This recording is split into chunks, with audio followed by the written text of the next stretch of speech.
So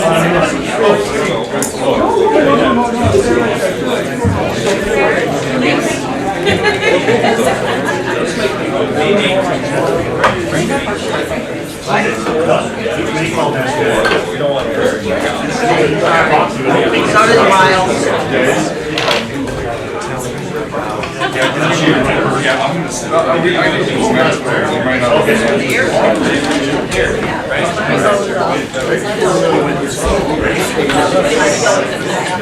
Our next step is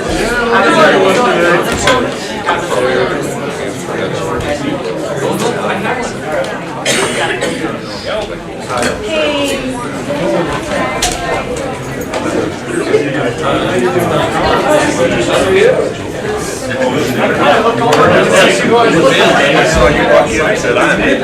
Yeah, I know. We should have sit here. Let's do it. My times are right. You want to sit sheriff's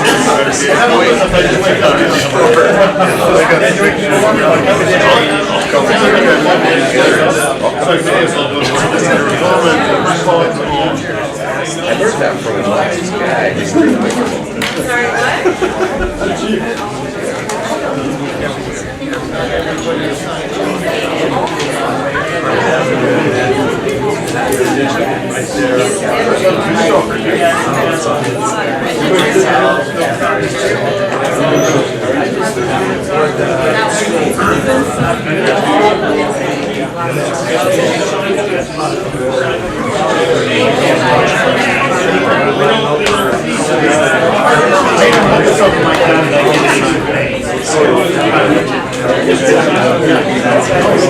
what?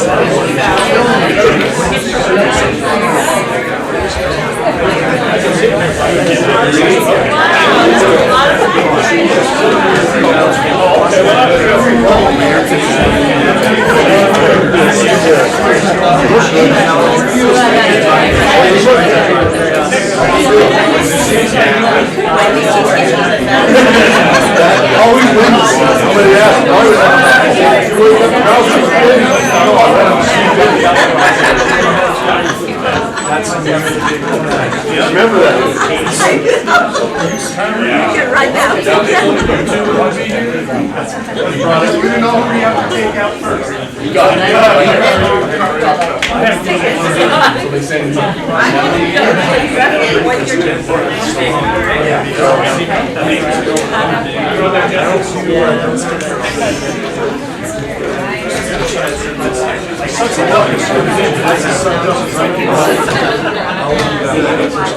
Still fit.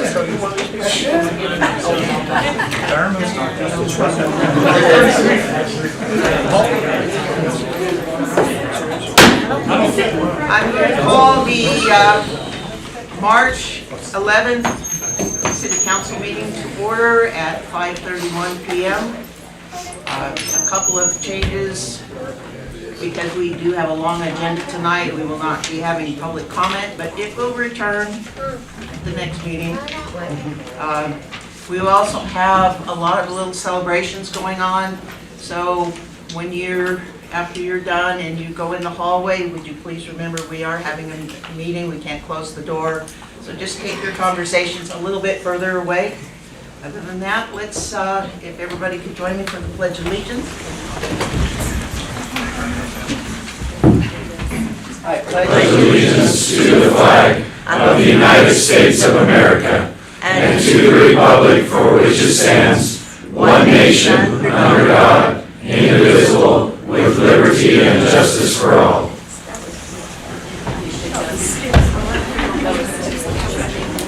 Item 2, roll call. Let it show that council is present. Item 3, safety seconds. We'll turn that over to Mr. Seeley. Yes, thank you. So in a departure from our earlier meetings, to pivot a little bit, this last week I had a doctor's appointment, a checkup, and talked about a couple things, and the doctor said, you need to drink more water.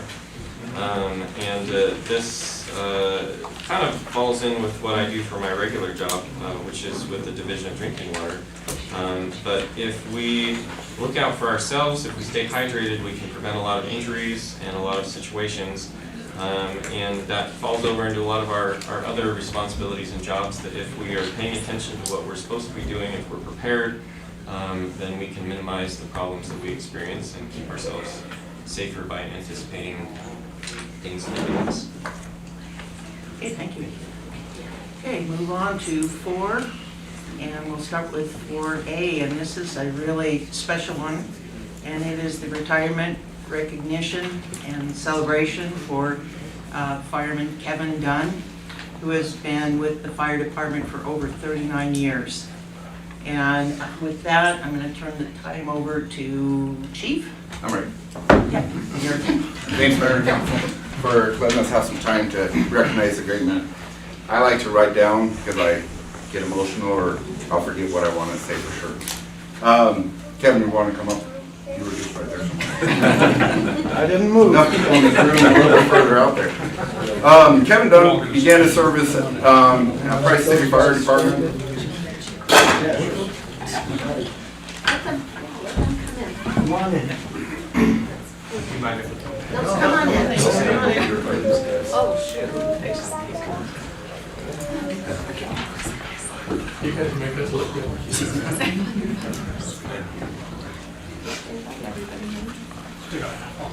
I know. That's okay, let them in.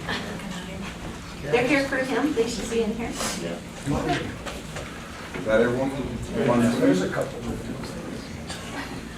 A little space over here. Anybody else want to come in? All right. So Kevin Dunn began his service with the Price City Fire Department in February of 1987.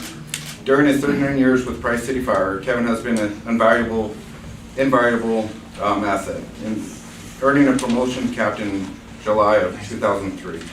Kevin has always led by example. It would be difficult to name a more diligent firefighter.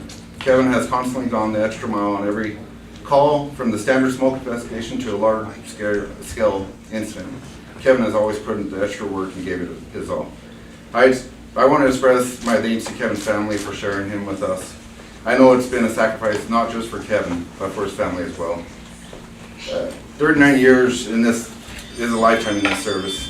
It's 39 years of waking up to the unknown, 39 years of running towards danger, and 39 years of answering the call. Whether it's 3 a.m. on Christmas morning or during the quietest of afternoons. And Kevin, I just want to wish you the best of luck on your next chapter. You'll be missed. We've asked retired Assistant Chief Frank Pease to say some words if he will come up to us as well.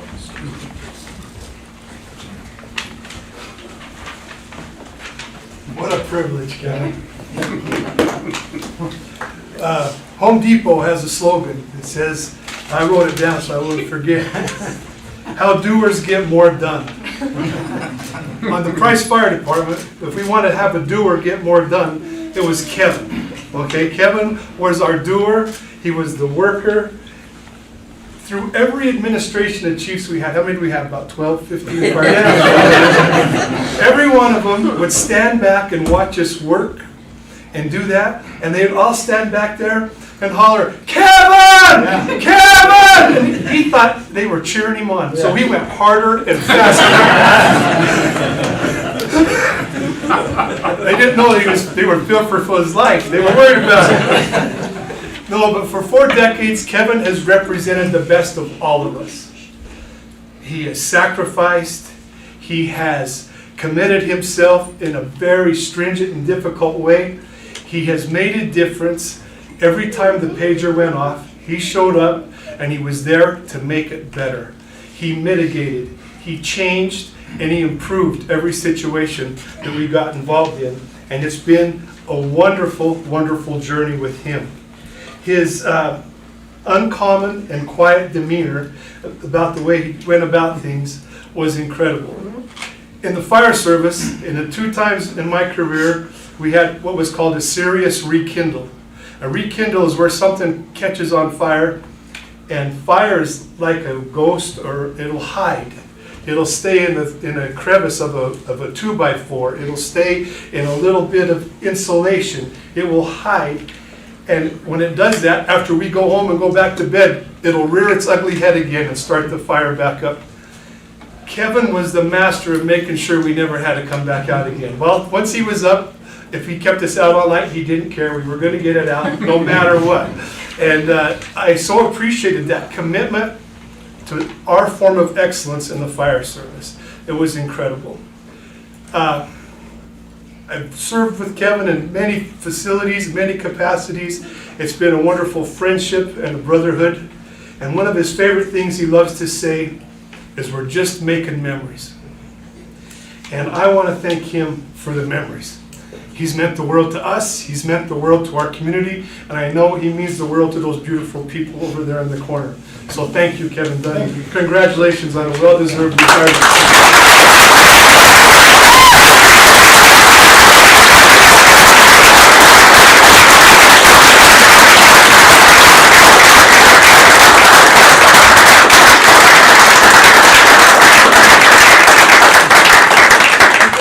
Can we also have him to come up? Because those 49 years, 39. 39, sorry, it was 40 years. Those 39 years, she's been by his side, she's been through everything. Thank you.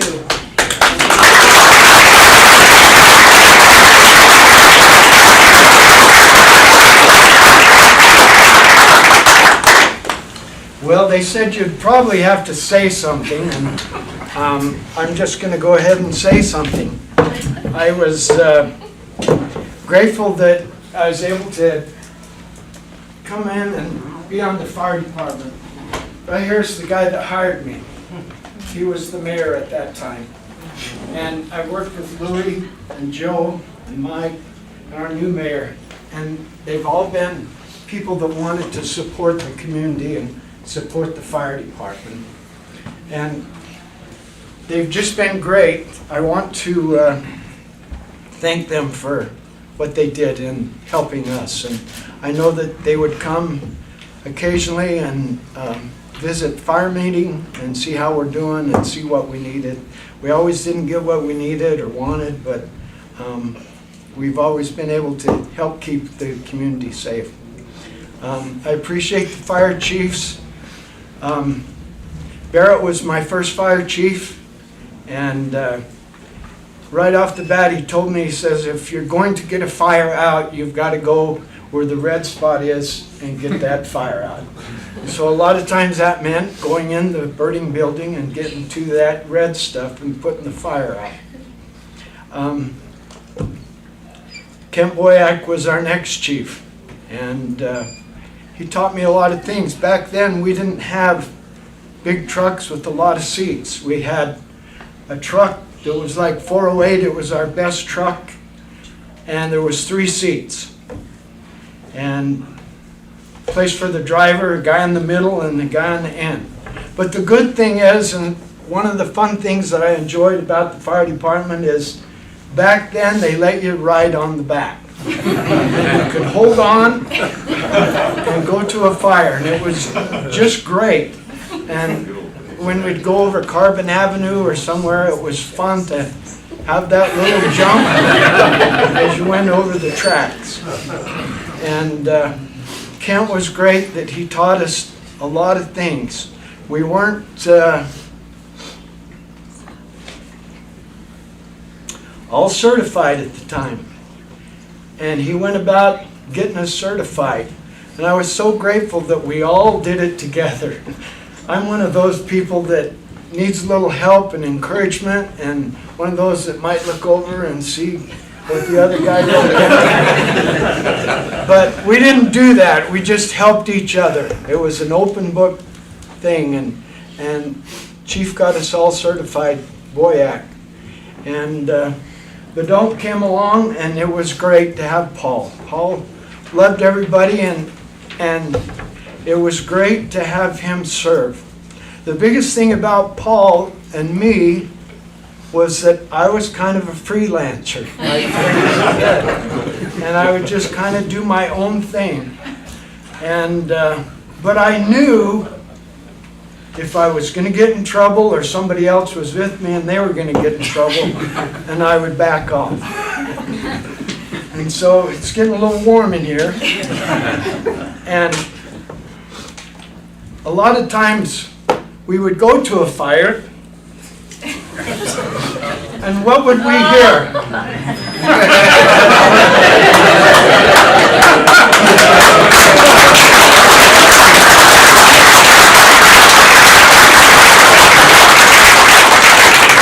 I love Paul to death, and he wanted to keep me safe, but everybody all at once. Kevin! But Paul wasn't the only one that yelled that out. My kids and grandkids learned that. They're the ones that made this shirt years ago, because my wife, my dear sweet wife whom I love, she would always say, Kevin! Go ahead, tell us, grandkids. Kevin! No, they don't want to get in trouble. It was just great to have Paul. Then Dave came along, and he just, we had Fitz. And Fitz was a great guy, and we loved him. But he was one that was like, I don't know how you guys do this. I was a union firefighter, and he says, we'd go to work, and we'd work so many hours, and we'd be on, and then we'd be off. And he says, I used to be able, when I lived in Salt Lake, go get drunk on the weekends. He says, none of you guys can do that. You're on call 24/7. And so that never did happen. I'm glad I didn't drink or anything. He was totally amazed at our volunteer firefighters and the time that they put in behalf of the city and the county. He helped us to get together and go with Helper in Wellington to where we're combined, and we help one another, and we show up to help each other. And it was good to work with the chief from Helper, and they always helped, and we helped them, and it was great. Dave came along, and he's been great. He just had to take things. He wasn't, I guess, really certified for a chief, but I think Frank, which we all love, is like, give him a chance. He's going to be good. Just work with him and he'll be all right. You won't regret it. And we haven't regretted it with Dave. And Dave's been a little bit like Chief Bedon. Back in the old days we had fun, and we got to ride on the backs and do kind of what we wanted, and he's been the same way.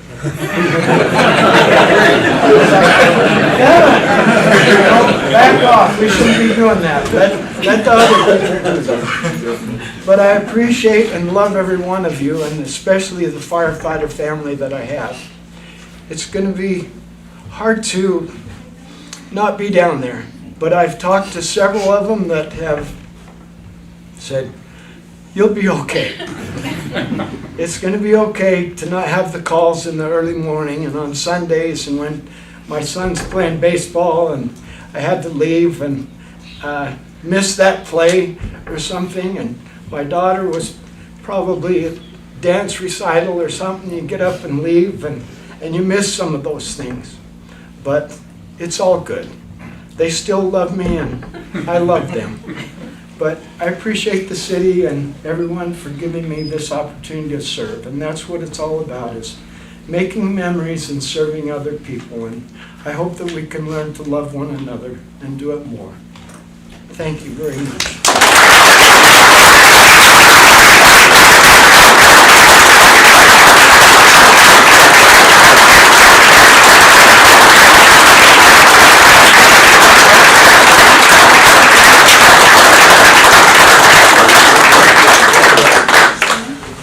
We'll get out of here.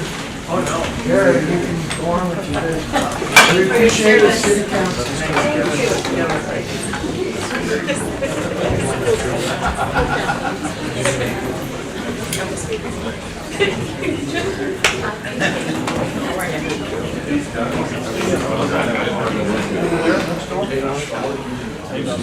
Give them just a second. All right, you got your corned beef soup ready? I'm ready.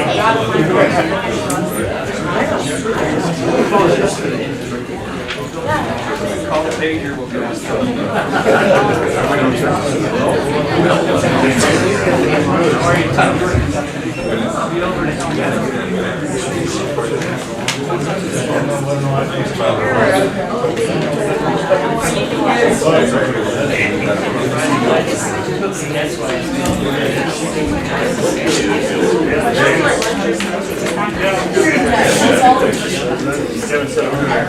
True story. All right, man.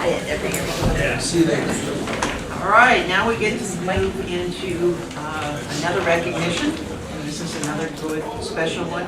And this is for the Utah Main Street Outstanding Volunteer of the Year. And Me? yeah, we're recognizing Kari Richardson from Apple Country Crafts. I'm Greg Driggs. For those of you who don't know who I am the chairman of the Downtown District, Price Downtown District, and super thrilled to be able to present this award to Kari. You want to come up here, Kari? As I always look better when Becky's standing by me, and you're about the same size. So, Kari won the Outstanding Volunteer of the Year award. So there you go. Congratulations. She was honored up at the state capitol, right? A couple weeks ago. Yeah, and so we want to recognize her here in Price for all the work she does on Main Street. Without her, I don't know that anything would get done on Main Street. She heads up Witches Night Out, and we just did the Hearts on Main, and she's behind Main Street MASH, and pretty much anything that goes on. You have to have her permission if you want to do anything on Main Street. And my office is right across the street. I love having her across the street from me, and I'm honored and thrilled to be able to give you that award. Thank you very much. Thank you.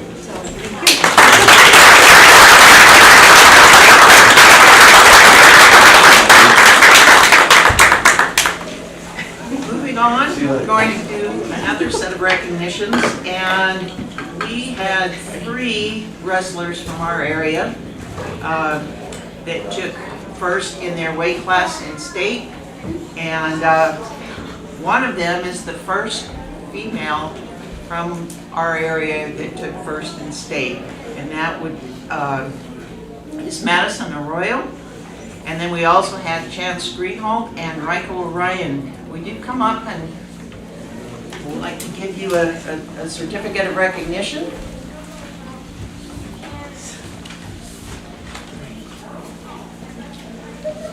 Jantz? And could you make sure that Ryker?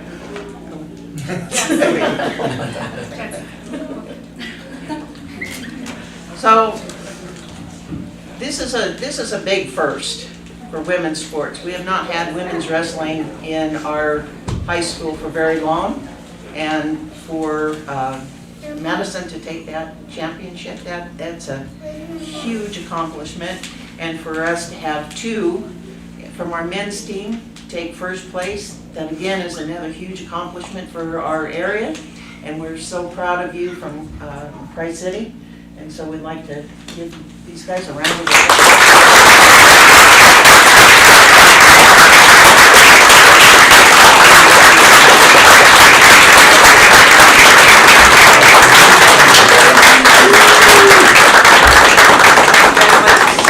Say anything for? You don't have to. We're not going to make it. Happy Russell. Why don't you just tolerate like what your weight class is and how many tournaments or how many matches you had to win to accomplish that? I wrestled 106 and I had to win 4. I wrestled 190s and I had to also win 4. In that state tournament, right? Yeah. You had, Yeah. you were Just both wrestling, yeah. And are you both seniors this year? No. No, I'm a sophomore. All right, so we're going to see you several more years. and what grade are you? I'm a senior. A senior. Yeah. Well, thank you guys very much, and congratulations.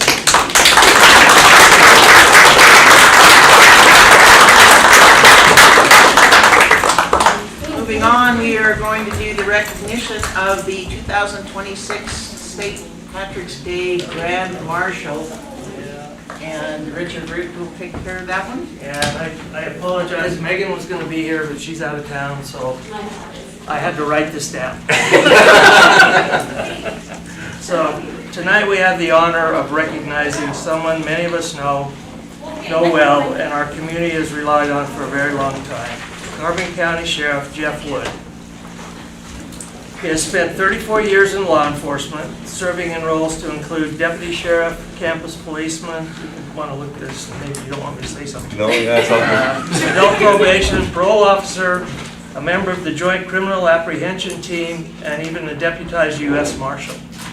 For the past 3 terms, he served as the Carbon County Sheriff, leading with integrity, professionalism, and a genuine commitment to the community. Jeff has always believed in building strong partnerships between law enforcement and the people they serve, while also helping train and mentor the new generation of officers. He's a lifelong Carbon County resident and someone who has dedicated much of his life to keeping our hometown safe. Now that was what was written for me. What I would say is, I've only known Jeff for a while, and for me, there couldn't be a better person to be the Grand Marshal of this parade. He's been the best sheriff that I've been around in my time, and he's always there to support, and Emily is always there to support. And as they move forward, good luck to both of you, because I'll tell you what, retirement is fun.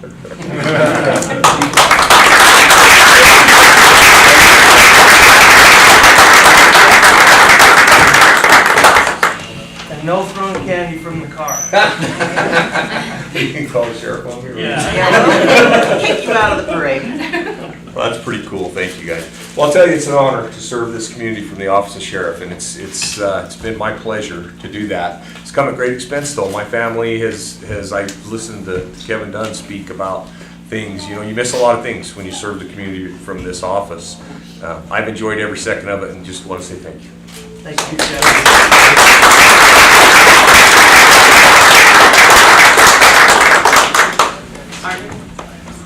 Our next order of business is the community progress appointments. And these are citizens that have stepped up to help make our city a better place. And we are going to be making the appointment of Michael J. Garuli, David Garuli, Justin Weston, Cameron West, and I will let you. Do I need a motion?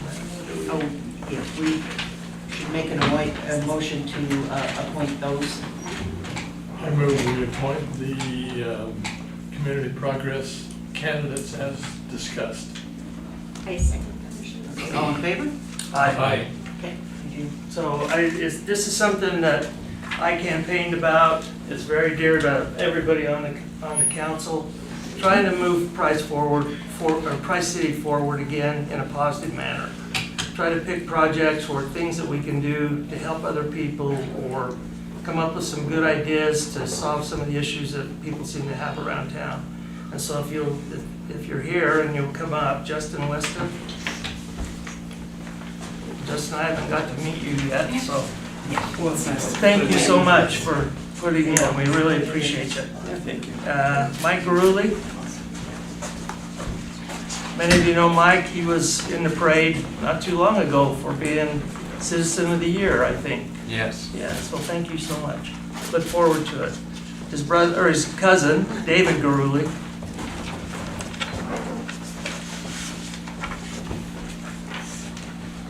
And they've been very conscious about being here at city council meetings, workshop meetings, planning and zoning.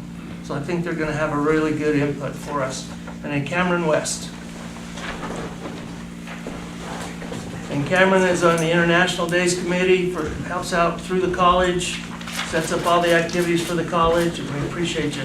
So I'm looking forward. I'm the chairman of the committee. Tina's on it. We need to figure out scheduling for meetings, so I'll get with you after, if that's okay. All right, thank you guys.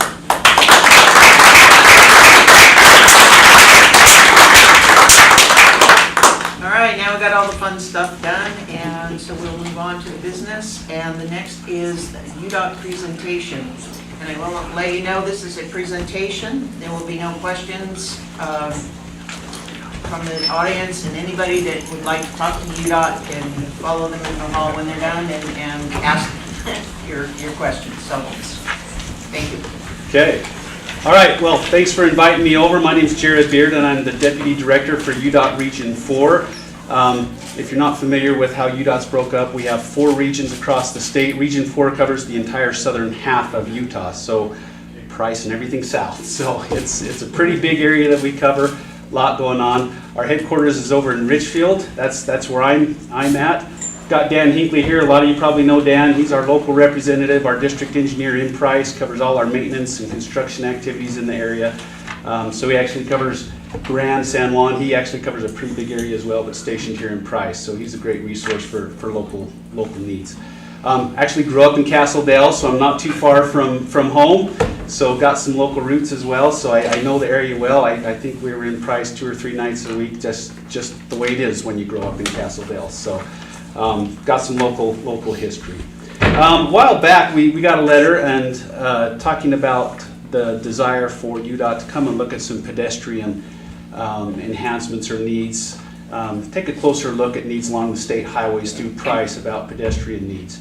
Dan and I actually came in and sat down with Mayor Willis and Nick 2 or 3 weeks ago, maybe a month ago. It's been a minute, but and they asked us if we'd be willing to come and just talk a little bit about our process for looking at pedestrian enhancement studies, where do crosswalks go, where do they not go, that kind of thing. They brought up some specific areas, so I'll talk a little bit about process and then a little bit about what we're planning to do moving forward in looking at some of those specific areas that were brought up to us going forward. So, process. Typically on state highways, when we have a request will come in from a local to say, hey, we've seen an increased pedestrian use in these specific areas. We would like UDOT to come and do something. And so typically what will happen, we'll have that request come in. We have a group that will do a pedestrian study. They actually come out to the city.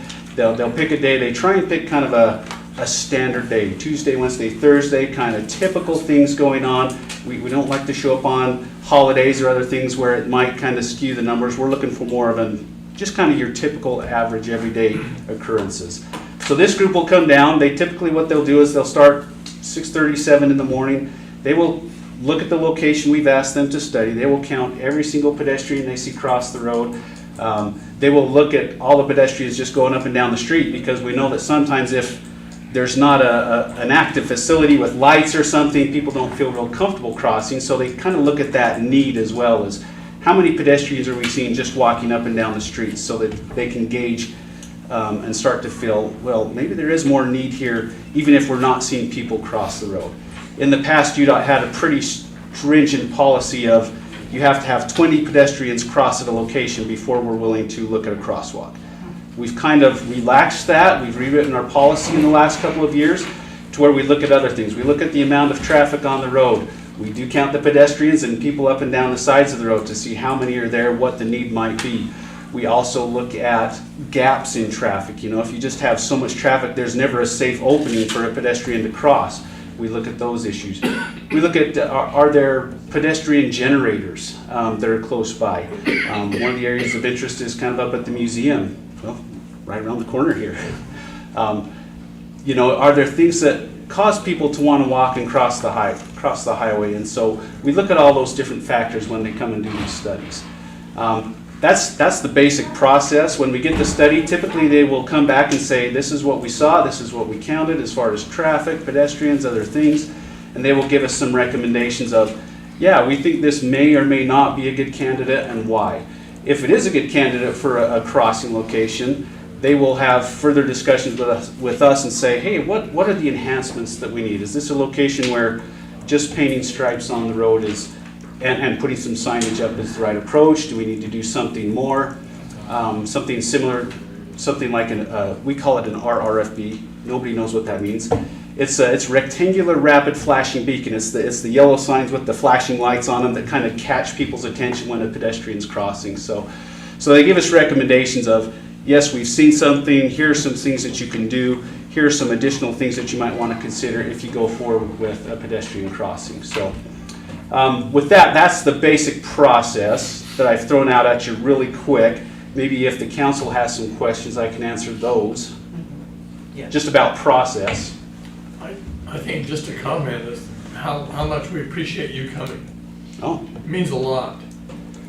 Thank you. we are trying to be more responsive, I guess. That's one of our goals. My goals personally as a deputy director for the region is to get out more often and meet with the local leaders and see what the needs are.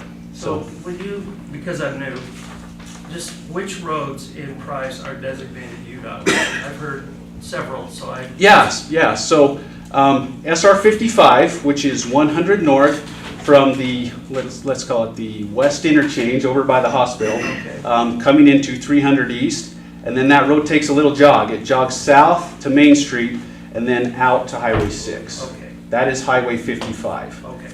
Okay, and then SR 10, Carbon Boulevard, which we all know comes in from Emily County all the way through up to where it meets SR 55 at 100 north. So that's where it stops? Yep, yep. Yep, so those are the two state highways in Price. Okay? I just want to ensure the boundaries. Yep, that's them. So I do have a question. Can you, if we were looking at doing a project, but it's not exactly one of your roads, but it may intersect with one of your roads, is that something we can talk to you and see if you'll be able to help us? Absolutely. Yep, just reach out to us. Myself, we have an operations engineer who wasn't able to be here. He's typically over these types of issues, but he's aware of what's going on. Yeah, one of us will be sure to come over and sit down and go through that with you and see if there's things we can partner on together to make enhancements. So what about something like over by the college, we have a blinking light and it requires to push the button. Sometimes if you don't push it just right, it doesn't go off. I've seen that UDOT's in a lot of, around the state, a lot of motion censored blinking lights. Is that something we could talk about? You know, yeah, for sure. On the state highway system, yes, if there's issues like that. Yeah, they're actually going around and so at all signalized intersection, they're putting in accessible handy, I guess we just call them accessibility crossing buttons. Right. You can wave at it, it will actually see you, you can yell at it. But yeah, they have kind of different ways of capturing that the pedestrian is there and switching the light at signalized intersections. Now up where it's up by the college, where it's off the state system, that's not our jurisdiction, okay, but that's something we are doing. Yeah. So, but yeah, I mean, we could certainly show you what we use, I guess, as far as some of those things. And part of our, when I have talked before about crossing First North or Carbon Avenue, you know, we've been told there's the crossings at the corners and they've got the, you know, the pedestrian lights. But there are also the places where people can make the right turns on red. So they're not as safe as, you know, people would like them to be. That's why we've approached you for some mid-block and you know, other areas to have those crossings on Carbon Avenue and First North. Yeah. Yeah, so you bring up those locations. Maybe I'll just go into the locations that we discussed as far as looking at some studies as far as what can we do additional beyond what's there. The first location was on 100 North or Highway 55, between Carbon Avenue and 300 East. So that's kind of the core area, just the 1 block north of where we stand here. And yeah, there's a signal at each end. So those are signalized. They do allow right turned on reds. And that's not always the best situation. It's kind of a Utah thing that we all like to be able to do that. Went up to the Delta Center the other day and had to hold my family back as we waited to cross, because here comes a guy and I'm like, he's not going to stop. It's a red light. He's not going to let us go. And I held him back as he just flew around that corner. And so, I mean, it does kind of sit on all of us a little bit to be extremely careful, I guess, even though we have signals and things that control crossings. But yeah, that is the first area. And yeah, we will come and count the pedestrians that we see crossing at those intersections, but also just any pedestrians up and down the road. What's the traffic like? How many gaps are there between cars? Yeah, and is there something we do in between those two signals to add another location that people can cross? So that'll be kind of the focus of that study. Other area that we talked about that's of some concern is down by where the new school is coming in. We need a little help on that one, just because the school isn't there today. Nick, maybe you can provide some details. I think it's going to open up in the fall, is that correct? They're planning to have school start in August. So next school year, yeah. So as the school figures out how many students they will actually have attending, that will help us, because as we look at, we have a school crossing at 500 South for the Creekview Elementary. And it's got the reduced speed school flashers and everything. Where this one's at 400 South, the question becomes, well, is there enough demand from that side of Price, students who will be crossing the road, to warrant us actually expanding that school zone, potentially another crossing? 2 crossings is a little tricky in 2 blocks, but I get it, there's 2 schools. So we can look at that as we get more information from the school on how many students are registered, how many may be crossing. We talked about potentially looking, do we do 1 crossing at like 450 South, kind of in between the 2? Again, those are reduced speed school zone crossings, so you have to have the crossing guard and all those things for the school kids. And I think the other request on that section of Carbon Avenue is having a light that can be pushed for pedestrians, because we have pedestrians other than during the school hours that need to cross there, and there is not always a very good gap to cross. Yeah, So yeah. just having, even maybe at one of those school crossings, that, the sensor that no matter when, even if it's not during the school zone period, and especially in the summer, those kids are crossing back and forth. And now with the Maverick, they're, The baseball field. yeah, the and baseball Rose field, Park. parks Yeah, and things. yeah. So we do need some type of pedestrian crossing beyond just the school crossing as well Yeah. in that area. Yeah, so I think with that one, I mean, it makes a lot of sense as we get information on the school, as Nick and the city works with the Right. school on what their enrollment will be. Because if they don't have a lot of students, if you have 1 or 2 students, does it make sense to move the crossing, or does it make sense to leave it where it is? Does it make sense to move mid-block? The problem there is you may have kids coming up and having to do a half-block detour to kind of get back to where they want to be, and will they actually do that? I know my son over in Richfield, he has to go to the school crossing, and it's a block out of his way. He has to come up, come over, go to where they cross, and then come back. But he does it because that's where the school crossing is. So, we would hope that parents could train the kids to go to the right location if we decide to make an adjustment like that. I guess that one's a little trickier on timing. The study between 100 North, or 100 Carbon Avenue and 300 East on 100 North, let me get that right. We're planning to move forward pretty much immediately with that one. We like to do it in pretty good weather, but we could have done it all winter this year, I guess. We kind of missed winter, but yeah, we're to the point of the time of year where weather's starting to warm up, people are starting to move around and walk and bike and do other things more. So we plan to move that one forward pretty much immediately. The one on Carbon Avenue by the new school, I'm a little bit not sure when to start. It might be best to do it like in September, once the new school's going, so that we can look at students crossing at both locations, have more information on what's happening at the school, so that we can make better decisions with regards as to what to do with that whole area. Does that make sense? So I appreciate that thought about the school and getting with the school about population estimates and what kind of demand might be generated from these neighborhoods. I wonder, because Pinnacle is more of parents drop off their kids. If you're going to make sure to consider like the parents, where are they going to drop them off? Are they going to drop them off going south on Carbon Avenue? Yeah, I and then have to cross think the street, city's or- kind of been addressing that. When we talked to Nick, do you want to speak to that? Sure. They haven't submitted for the permit yet, but the general plan is access would be from 100 North and then loop in and around. 100 east. To keep the state off of. 100 east. So turn at 400 south, come up, go through. And I think that we were planning on putting a red zone in front of the drop-off school zone. on Carbon Avenue, so that they Yeah. weren't parking there or dropping off, so. Great. Yeah, and no parking zones are, it's on a state highway, we fully support that as long as the city and the local law enforcement are. Typically, the city has to pass a resolution or an ordinance designating that as a no parking zone, and then we will support marking it as red and all those things, so, Okay, great, thank you. yeah. I have one more little question. So up from that a little bit more toward Maverick, there's kind of an odd three-way kind of transition. It's a little there. offset, yeah. So is there anything that can be put in that area for people to be able to access the walking trail, to get back and forth, or kids that are down in that creek view area that want to come walk to Maverick, especially during summer? So Yeah, you know, I would suggest in September when we do that study near the schools that we look at that 600 South intersection too and just see what's going on by the Maverick. As I mentioned, generators, things that generate pedestrian traffic are things we take into account. Mavericks are generators.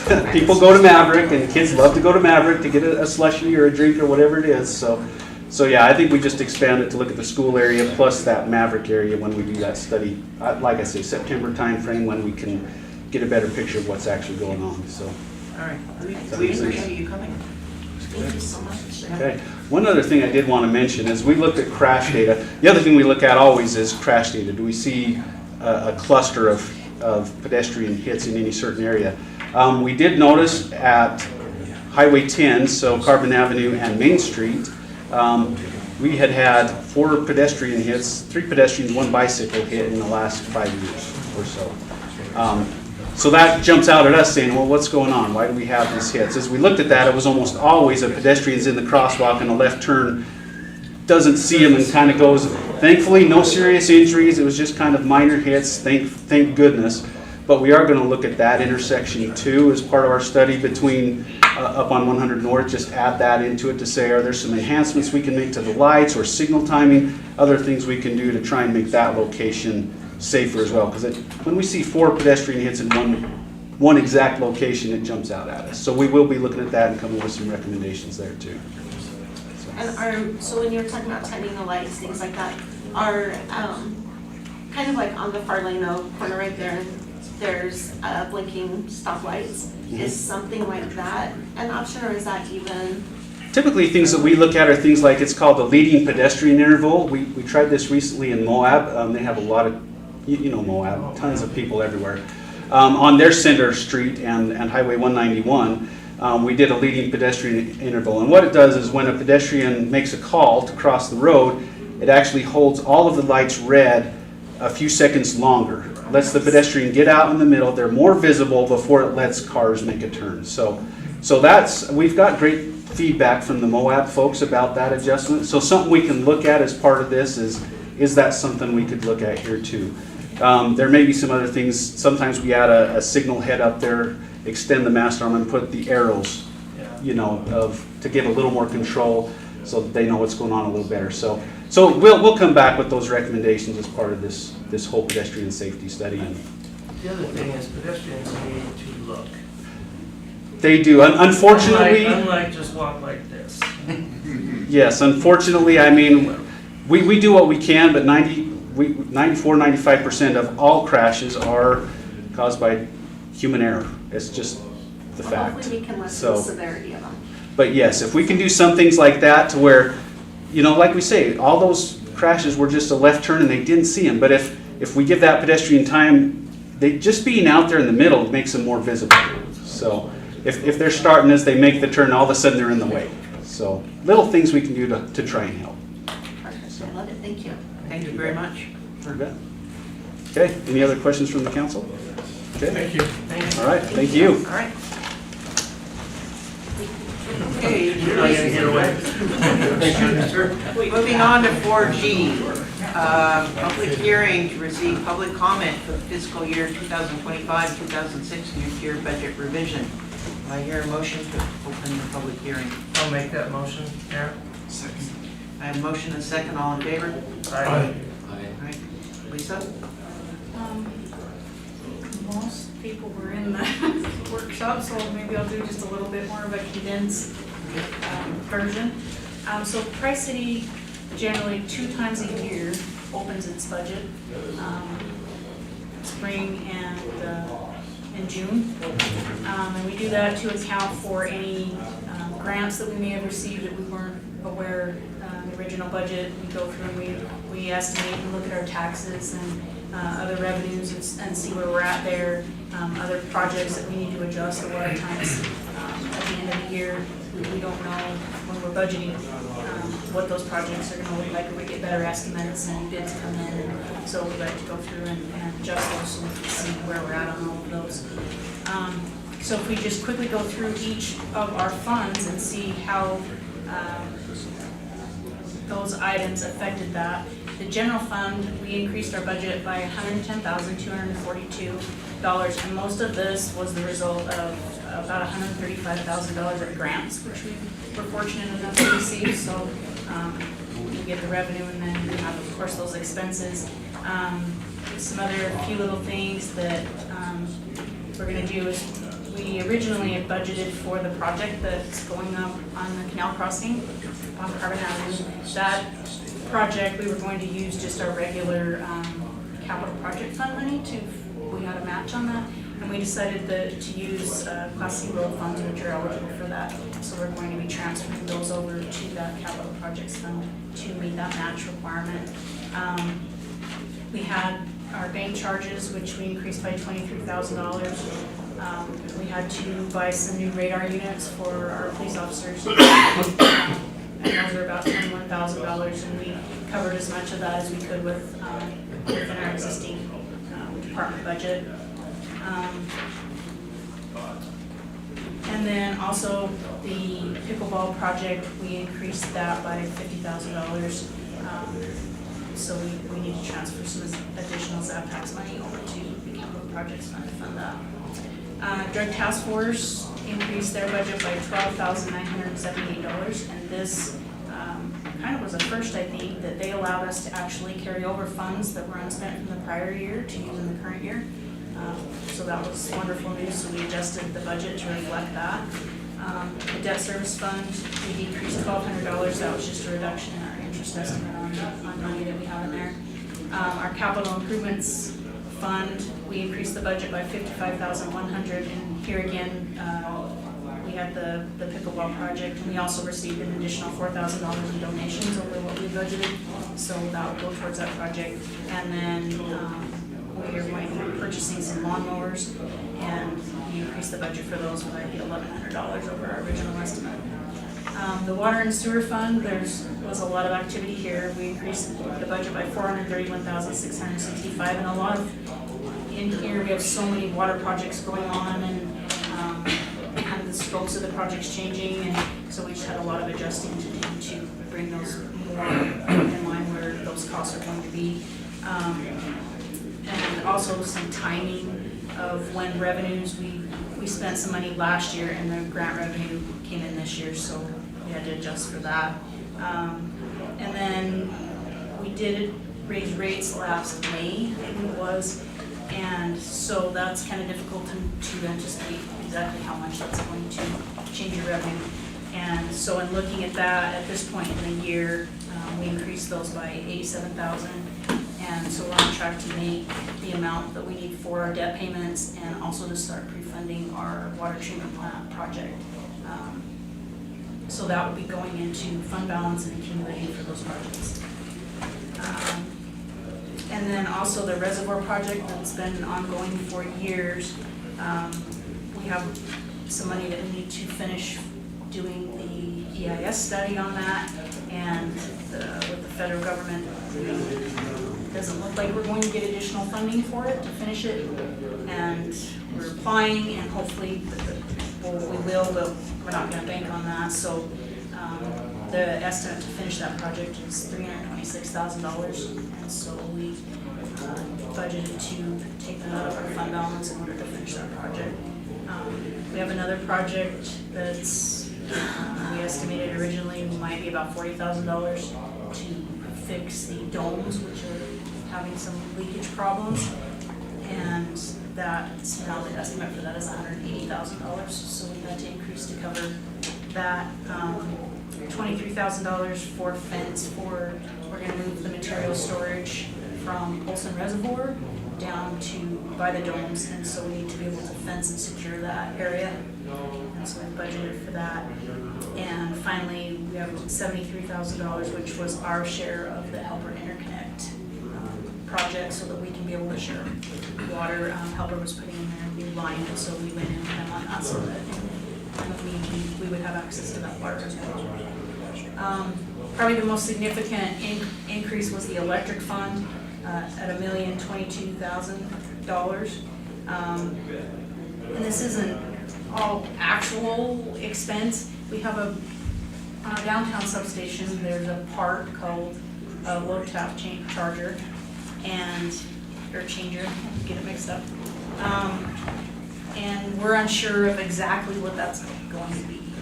So our estimate for the part, which we're still trying to locate actually, is $170,000. But the real uncertainty is how much it's gonna cost to have backup power for the number of days that it's gonna take to change that. And the only number that we've heard is $500,000. So that number those numbers have been put into the budget in the case that it comes up and that's what it is. We're hoping it's not gonna be that, but we have to budget and plan, even with the uncertainty of it. So that's the biggest part of that. And then just another timing issue. We collected some revenue last year, and we weren't billed for the work until this year, and so I had to add $232,000 for that. And that, like I said, is just a timing increase. The pool fund increased its budget by $20,935, and the majority of that was we had a budget for a new HVAC unit for the main building. The stormwater fund, their budget went down $65,050, and that was due to the Wood Hill Road regrading.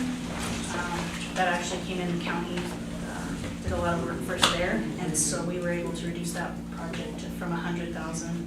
I reduced that down to $68,400. So that was good. That can be used for future stormwater projects. So overall, the city's budget increased $1,587,520, but like I said, when you look at how much of that is the electric and the unknown of, is that really gonna happen? Overall, not a lot, so just a lot of adjusting for grants and project costs and where they're at now, and so that going forward for the rest of the year, we'll have a better idea of where we're at. I have a question for Miles, can I ask? This is gonna be easy. Lisa mentioned that we had the county come over and help. I'm hearing more and more about that kind of stuff, where our relationship with the county is better.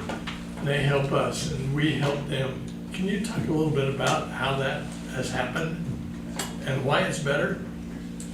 Over the last 6 or 8 years, we've had some great cooperation with new personnel in the head of the county roads as well as our own streets department. And there's been a lot of cooperation on projects when we have a need to get something done. We communicate with them, they've come and offered us help. We've offered help to them. It's been a whole different relationship. And with this Wood Hill project, we met on them specifically, with them specifically to see what they could do to help us. They had better equipment to reshape the road than we had. They have roads that are greater than we have and things like that. And they were willing to come in and do that. Of course, part of that road is in the county. It's part of the county road as well. So between us and the county and the private landowners, we take care of the whole road. But they gave us a lot of material for our matching funds for the EWB project. So we didn't have to use cash to buy material from our portion. They've been very, very excellent in cooperating and doing all that work with us. But overall, generally, just a cooperative effort and attitude has been great for the last 6 or 8 years between the departments. I've noticed over the years that if there's going to be any kind of friction between the city and the county, it's usually with the elected officials. But it's the boots on the ground that get along and initiate that kind of stuff. I'm really glad to hear that. And in the commissioner level, they've been involved too in those meetings. Commissioner Larry Jantz comes and talks to us about what's available along with his road supervisor. And so it's been, at that level too, they've been in discussions. Good. Yeah, Larry's good. I've worked a lot with him. Yeah. Good. Thank you. Appreciate that. I forgot to mention one thing to answer Tina's question that she asked during the UDOT presentation. So we did budget $46,050 out of our class road funds for safety, for signs, so that was 36,000 of that was for motion sensor and flashing lights up at the college, so. Plus we gotta run new power for them too, that's all part of that. Is anybody? We're in public comment, does anybody want to come in? I got a couple of questions about the power. Are you working with Ryker? Excuse me, come to the podium. Oh, sorry. Your name. We know who you are, but down to follow.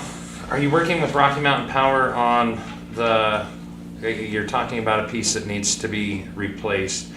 Is there, rather than going through getting the generator, is there a way that they can tap another line? And so I know that we have backup lines all over the place and we have different circuits that we work off of. And is there any way to backfeed into the area of Price? Is that anything of possibility in that? So we're not going to be...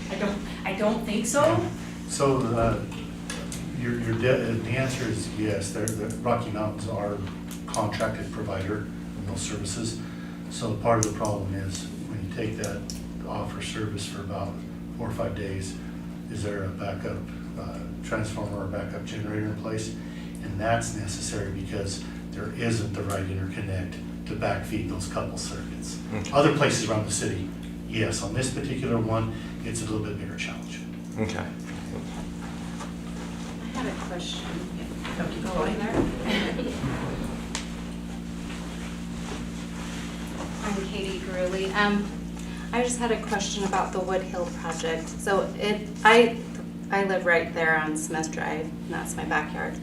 So has that been completed? Like I never knew like how it was going, if it was finished. Yes, it's all completed now. It's all completed. Yes. Okay. I did see the road like open back up, so I assumed it was, but I wasn't sure. The county was instrumental in helping us finish, put the road back together, and it's all good to go. The challenge we had is people are starting to drive faster on it. It's still narrow and dangerous, so we've had to put signs up for speed limits. Yeah, I have Warning seen signs. people roll off the hill, like cars Yeah, coming down. we put signs up to warn that there's narrow road and put 10 mile an hour speed limit going up and down it because that's plenty fast on that road. Okay. With loose material. I was just. But it should keep the water from coming into the neighborhoods like it has in the past on the big storm. That was the purpose of it. We made a big ditch there to keep it all on the road until it gets down to the very bottom. Then it feeds into our pre-basin that goes before it goes to the Olson Reservoir. Okay. All that water should stay on the hill until it gets past. So the next big storm, I'll be watching. So will we don't want to test it. We don't want to test it, but we do want to test it. Yeah. I'll report back if needed. Yes. Please. Yeah. Anyone else? Council? So I wanted to comment, I appreciate the detailed explanation of all of the changes that were made, because the budget is horribly complicated, and I appreciate all of Lisa's efforts in keeping track of all the numbers. There's a lot. And I'll admit that I feel woefully undereducated on the budget. I do know, some of it, but there's just a lot. So I'm trying to work with Lisa to get some time to review all the things, and I have questions about the budget, but I do appreciate the work and effort that you've done, so thank you. I would take a motion to close the public hearing. I move we close the public hearing and return to regular council meeting. I'll second. Motion and a second, all in favor? Aye. All right, then we move on to resolution number 2026-4, resolution amending the resolution number 2026-18 and setting forth the revised budget for Price City for the fiscal year June 30th, 2026. Can we add a big thank you to our resolution to, our motion to Lisa for her work? Can, as long as you make a motion. Okay. Well, I move we do the stuff that's on the agenda, but also thank Lisa for what she does. I have a second. Second. I have a motion and a second, all in favor? Aye. Okay, and a thank you to Lisa. All right, resolution number 2026-5, consideration and possible approval of a resolution approving an agreement for collection and disposal of residential waste within the city limits of Price City and related matters. You want to speak to that? Sure. This is the tail end of the process for bids for the contract. There were three bids. Two of them had some technical difficulties. The bid that was selected was also the lowest cost and should be quite beneficial for the city over the next years. Okay. Any other questions on that?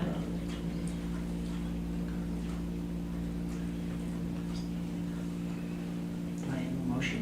I'll move that we pass resolution number 2026, make sure I'm looking at the right one, -5, approving the agreement for collection and disposal of waste. Second.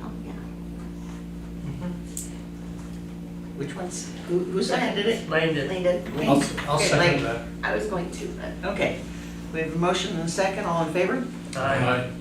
All right, moving on to J, agreement, second addendum, consideration and possible approval of the second addendum to the agreement for the Price City Attorney Services, May 12th, 2021. Nick, can you speak to that? Sure. The city attorney contacted the mayor and indicated that there needed to be an increase in the rate he charges from $130 to $160 an hour. So this is the addendum to the agreement that would implement that change to that agreement.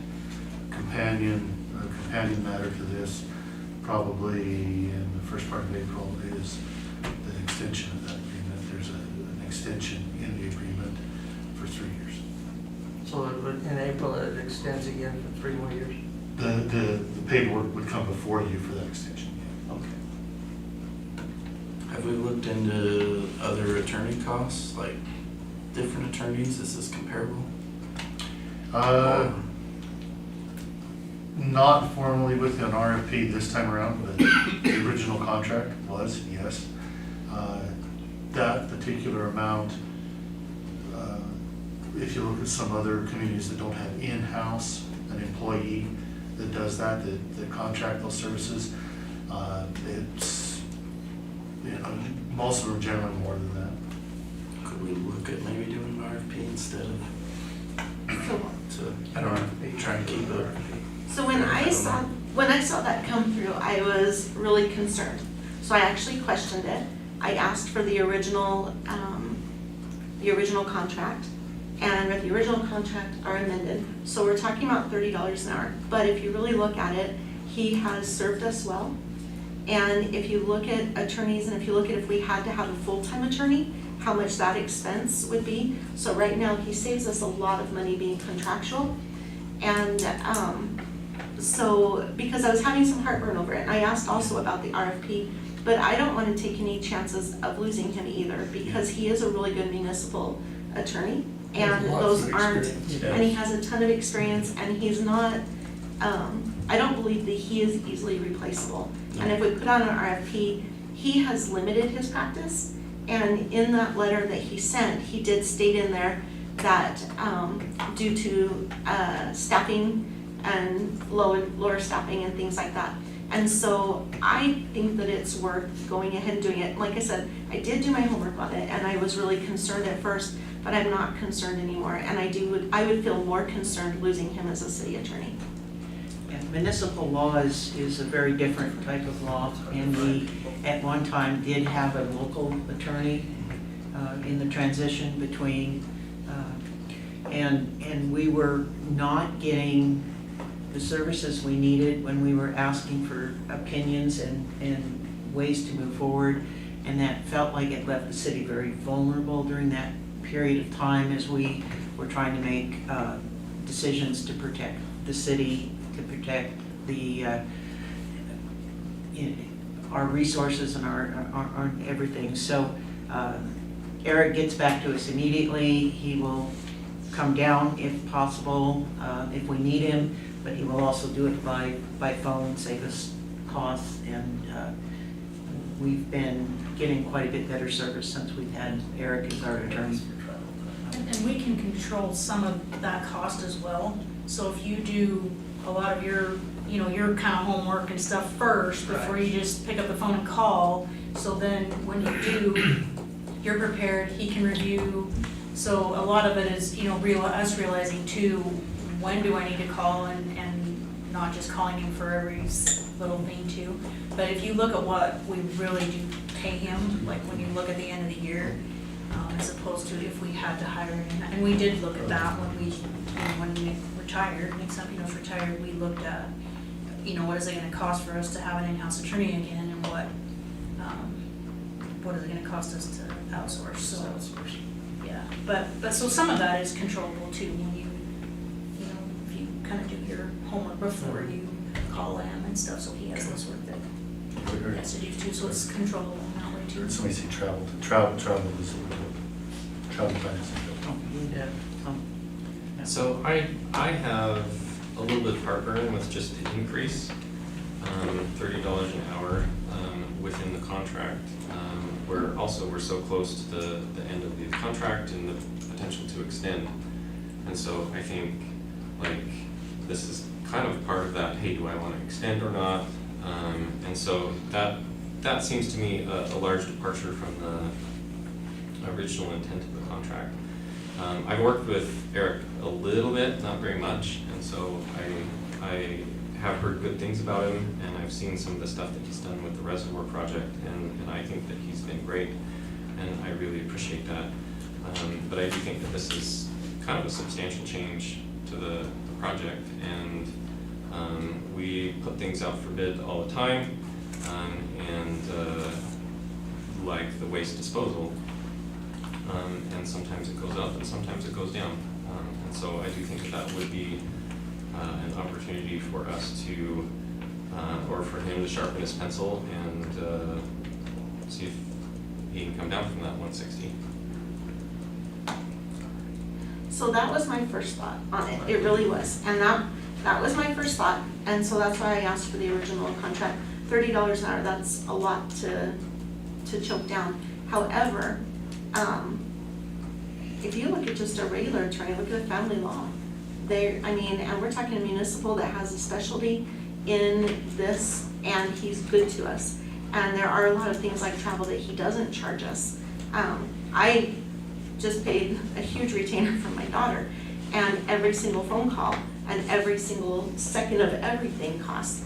And so I think that if we open it up to an RFP, I think we chance losing him as an attorney, and I think it takes a certain kind of attorney for this. So that's my only thought on that. Because believe me, I was sitting there thinking, how can we pay this if we can't this, or if our budget's this, or if we're not being able to pay employees this, but he's contracted, and I really, we can look at it more. Look at it more. Some of that, had we been paying regular cost of living increases, we would probably be at that level now. But he held his cost down until he absolutely had to make a change. Yeah, he hasn't increased Versus it. doing a regular cost adjustment. And so that's why, and we need to look at things when we go into it to say we need to build in those costs because everything goes up. But this one, it was like, oh, yeah, he hasn't charged us any extra for a long time, so yay. But at some point, those things always do come back with a little bit bigger increase because we've put it off versus paying for that little increase over time. So Nick, when was that original contract? I don't remember. 2021. 2021, so we're 5 years, we're at the end of his contract, that ends in June, right? If we don't extend. The extension period would go 3 plus, yeah. 3. But if we don't extend, we're talking about June. Exactly. Yeah. Okay. And so what kind of So if we did this, how long before we would have another increase, or would there be another cost of living increase regularly? Or is that something we still need to talk about before we can vote on it? That'd probably be, you know, I don't know that I would have that answer. That'd be something you probably want to talk to him about. Just in general, I would say. Because the letter did Probably, mention. Yeah, I mean, I would guess, you know, if not next year, in 2 years, I mean, Well, another question would be, since the contract is up in June, do we send out RFPs now? And see what we hear back? See what we get. I mean, I'm not saying we go without an attorney, because we can't go without an attorney. And I'm not against Eric at all, I'm just, No. Yeah. I just want But to make that sure we're is, getting that a is a fair whole different cost. issue Okay. that needs, yeah, right You now, would want to we're do that talking because about I now need about some kind of addendum. we're idea. talking about the addendum So right then I now. would so- just that say would be a- that we aren't ready to vote on anything. I mean, obviously, we're not seeing it eye to eye on this. Well, we don't have, you don't have You to. don't have to Okay, see perfect, it. okay. Okay. The question Okay. being, Terry, so if we vote on this, we're voting him a raise until June, Yes. and then his contract is up in No, June. it starts No, it July. would- No, it Or starts July. This is, that the change increase would isn't take until effect July. July 1st. Yeah, he's That's keeping right. his rate the same until. Till July. it's up. Yeah, That's what I for our read. budget, so we could plan for our budget. Yeah. But I think that's kind of the whole intent of the contract, is you say, okay, for 5 years, my rate's gonna be this, and so you can budget for that. And then at the end of that term, either party can say, hey, we're not happy with the services, or not happy with the fee, and then it's time to renegotiate that. And at the city level, that means a request for proposals, so that it's fair. And so to bypass that and say, yeah, we'll give you an increase without going through the RFP process, kind of seems a little trying to work the system without putting the business before the public. I agree with that. This originally was on the consent agenda. And, so at least we got it moved to the agenda to be able to talk about. Is there any way to negotiate with him at all? Do we have time to even talk more rather than just going off the 160? Or do we have to do it now? I don't think you have to do it. I don't want to lose Eric, I'm just saying. The item on the agenda does require, you either have to vote it up, vote it down, table it, or strike it, or something, you know, so you have to make an action on the item. So It has to be approved. The other thing along with that, so with services, when we bid out services, we're allowed to have some discretion and say, like with engineering services, we can say we think we're getting a better product even though this person over here has a lower price. Whereas buying things like trucks or whatever, you have to take the lowest bid. So I think that, I think that Eric's done a great job for the city, and I think that we would love him to rebid. And there would be the chance to say, look, he has more experience and justifies a little bit higher price, but I do think that the RFP process is appropriate. That would be my vote. If everybody else wants to vote the other way, that's fine. Or if we want to table it, discuss it, that's fine too.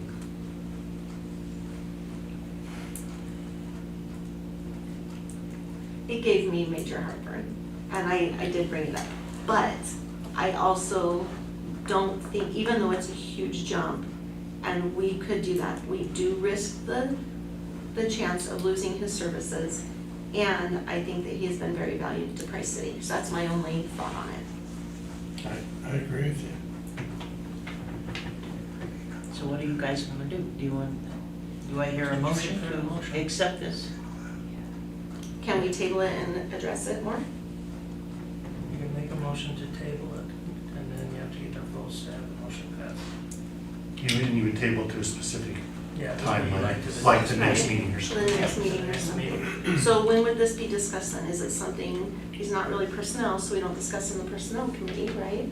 Or do we discuss it at the next, how do we discuss it more? I'd probably say from an administrative perspective, it's assigned the mayor to speak with him. Okay.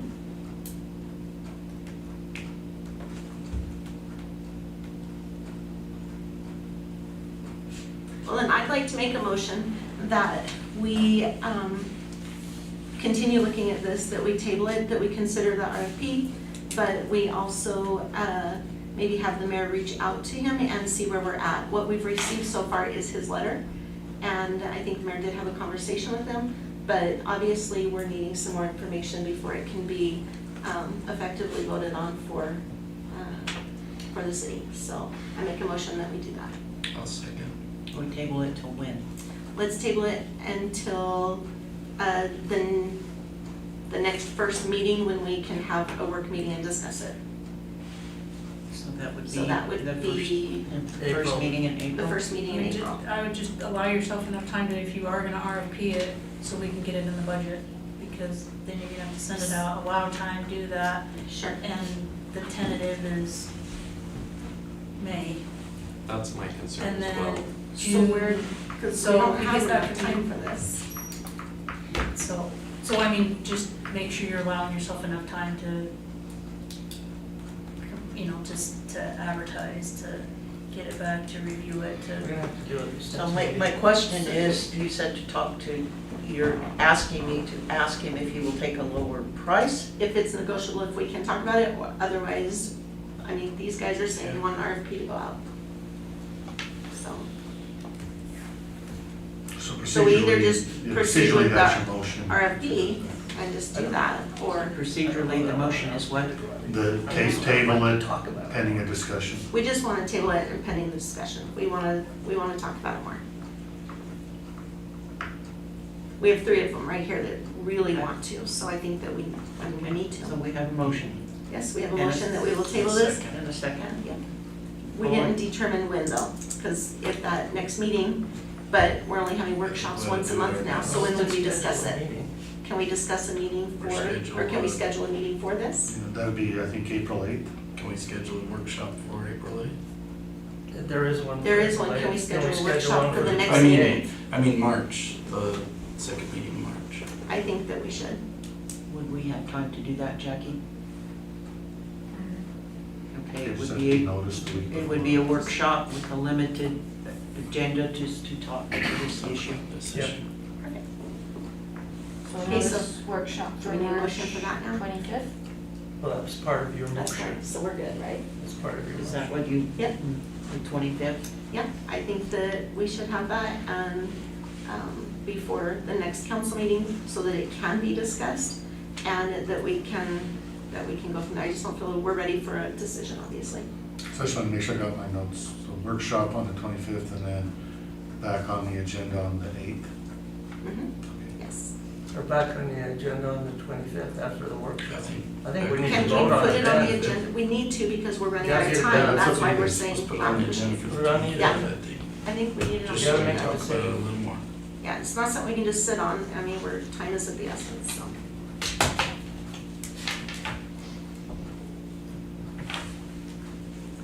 Okay, so the motion and the second is that we will table this until March 25th with a special work meeting on the 25th to discuss this before.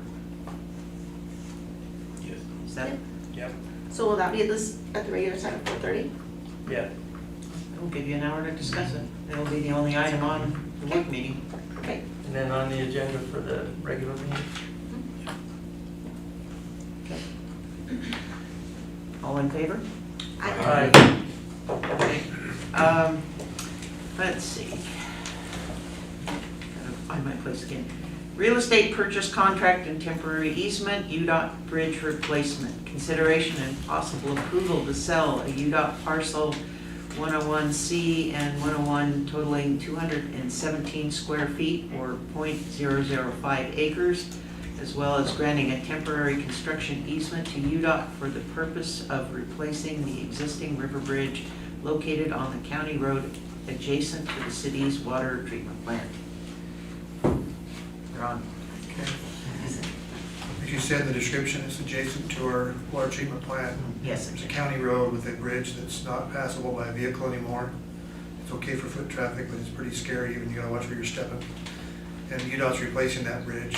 Well, in part of that process, they're looking at the land adjacent to it where you come onto the bridge and come off the bridge. there's a sliver of pricey property that goes into that road.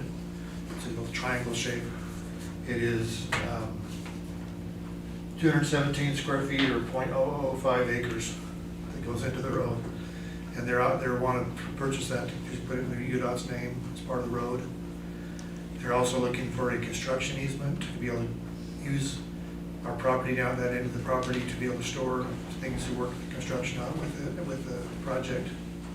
And this would just be approving them to purchase the property for, the value of the property is like $150 on the valuation scale, but they don't do anything less than $500. So we're making twice as much worth, or more, 3 times as much worth, which is just a little tiny sliver at the bottom of our property.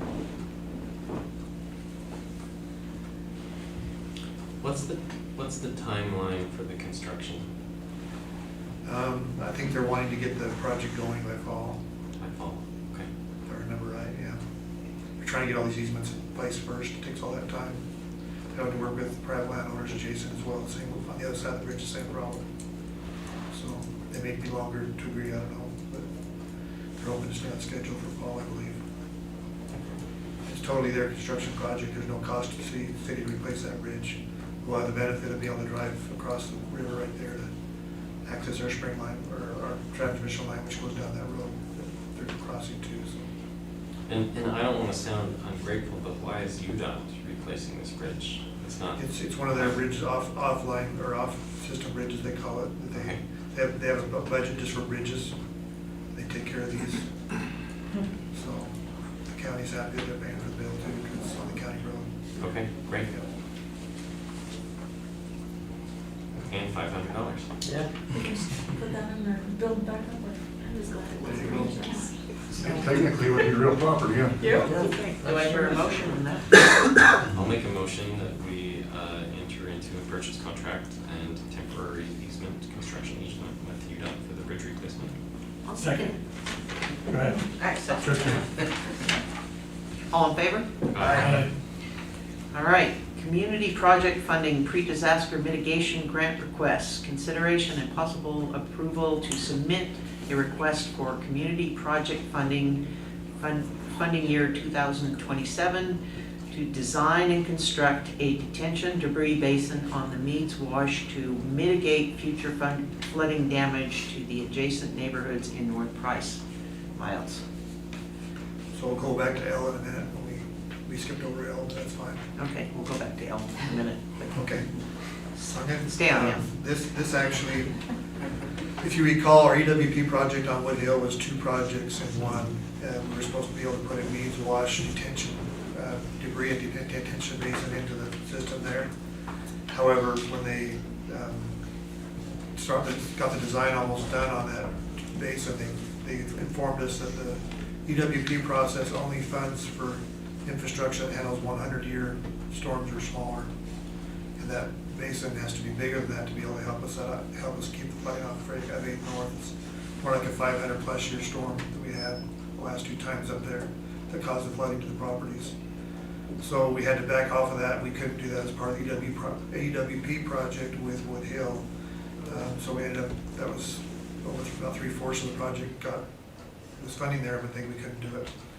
So now we have a mostly designed project for Meads Wash, so we're looking for money for almost a shovel-ready project. And so in recent communications with Utah Department of Emergency Services, they deal a lot with FEMA grants and FEMA opportunities. We were made aware of this opportunity. It's kind of like a 2-year application process that we have to go through to first get on the list to be eligible for next year's money, and it's 2027 money. I'd like to maybe give Justin a minute to give us more explanation of that, on what we're doing with that. Yeah, so it is a 2-step process. This first part is the FEMA pre-disaster mitigation. We do need to get this earmarked. It has to go through Congressman Kennedy's office to get earmarked for fiscal year 27. So we've submitted all of our documents to him, and he has accepted that ability to put it on in the legislature. If we are accepted as a CFP or community funded project, then we would be eligible for the grant that's earmarked for this project in fiscal year 27. And that, part of that is, the total project cost is estimated at $4.6 million. It would be a 75% federal, 25% our match that we would have to come up with. I'll let Miles speak to where we would come up with that 25% match, but it would be the ability to, as Miles said, build a detention basin at the top of Meads Wash to slowly let out that water that we've been experiencing the last two floods of June 25th of 24 and August 27th of 25 that we've experienced in that area of the city, to mitigate property, personal life, and other issues that we've experienced. So as far as the $1 million+ match we'd have to come up with, on the EW project we just did that we couldn't do the Meads Wash dam for, we had gone to CIB to get $600,000 of the $700,000 required match we had. We had that all approved and ready to go, but then since we didn't do the project on that Meads Wash, we turned down the CIB money at that time that we were going to get, the $600,000. It's going to be for 50% loan, 50% grant from CIB. We did probably the same approach again with this bigger ask of $1 million+ from CIB or possible other sources when we go to that point. If we get approved, we can find some more money. That way it saves money to our storm water fund to be able to continue to fund other projects. So what we're approving is for you to proceed to look into this and to apply. To submit, yes. And you are aware of how slow Congress is in allocating money? So that's part of it. It's due today. We have to submit that. And then it's still not a guarantee. Once it gets on that House of Appropriations, then it's up to them if they decide if they're going to do it. So it's not a for sure that you're going to get any money. It's just that we can proceed to at least be considered for this and earmarked for it in fiscal year 27. Okay. And Congressman Kennedy was down here locally looking at our situation, and really he's got first-hand knowledge of what we need. So we have an advantage there, I think. Yeah. Where would this be located?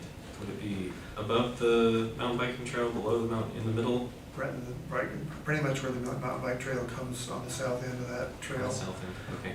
There's a parcel of Price City property up there we own. Okay. We're pretty much using that whole parcel for this detention basin. We've already been up there and looked at how to reroute the mountain bike trail, and that's part of what was the holdup to put the new bridge in, is to be prepared for that reroute. So those things have already been looked at. Well, I would move that we move forward with the. Second. Okay, I have a motion and a second. All in favor? Aye. All right, go back to L, the Emergency Watershed Protection EWP Project 2025. Consideration and possible approval of the application to the Natural Resources Conservation Service, NRCS, for the city's EPW Project 2025 for flood mitigation improvements to address last year's flooding. Total project budget is $1,374,000. I can't say that whole change. That's a lot of money. Which requires a match of the city of $309,638,000. Miles. So you recall last meeting we approved a search for an engineering firm to help us be ready to design this project. And since that time we received notice that the amount of funding that they approved us for, provided we provided an application and applied for the money, then we would be able to receive the approval for the grant. So this is a process of saying now we're ready to apply for that money.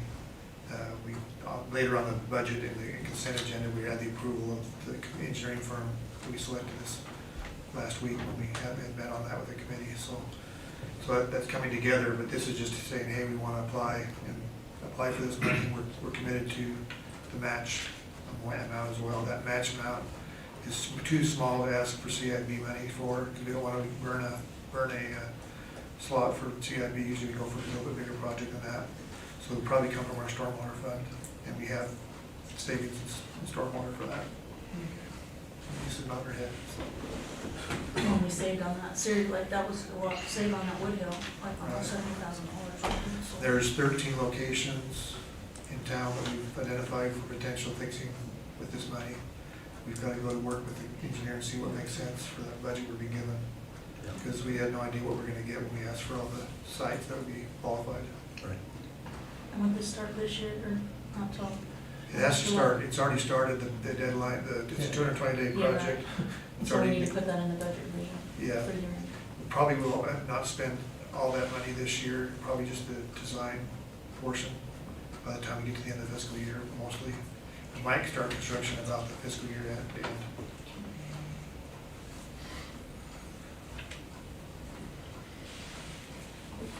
You want a motion?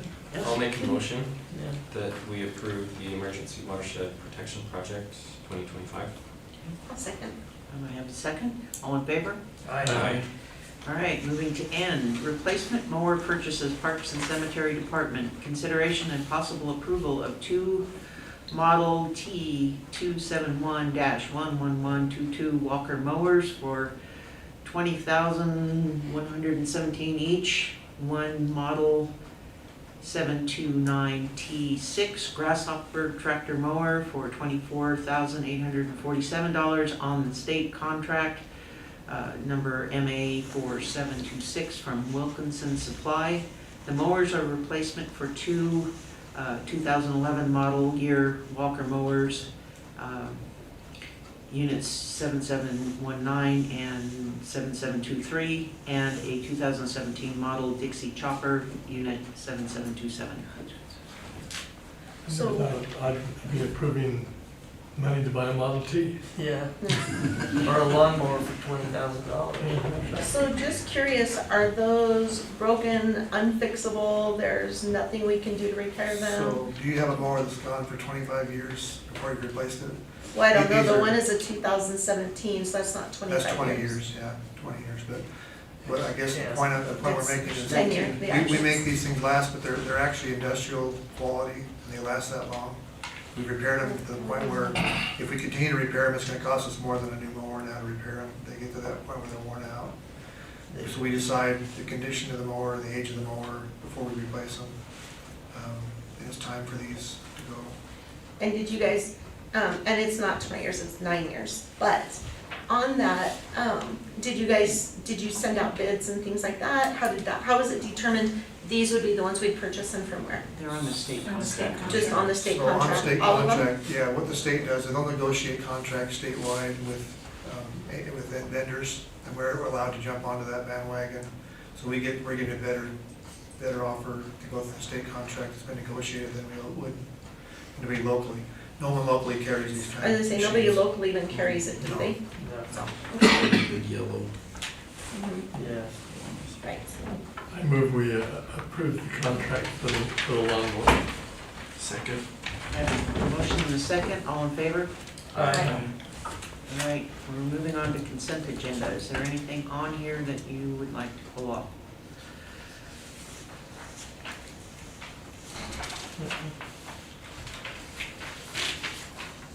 Hearing none, do I hear a motion to approve consent agenda? I move we approve consent agenda items A through L.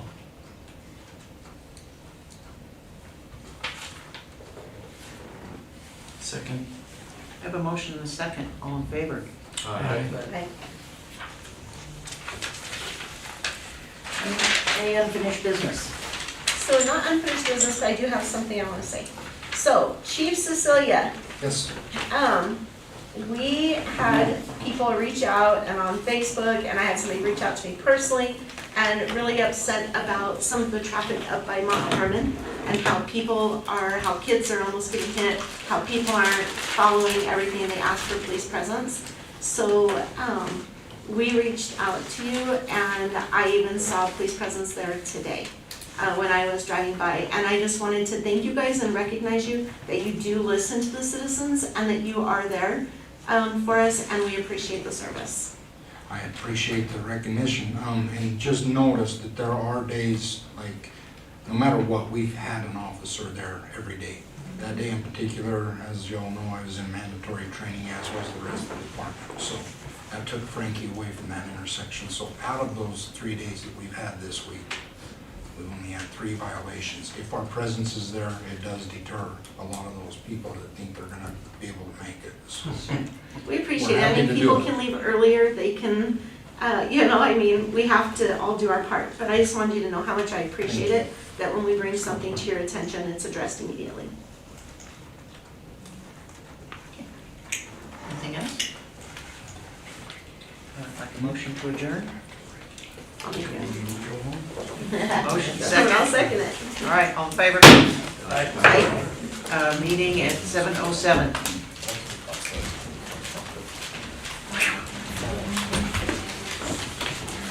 I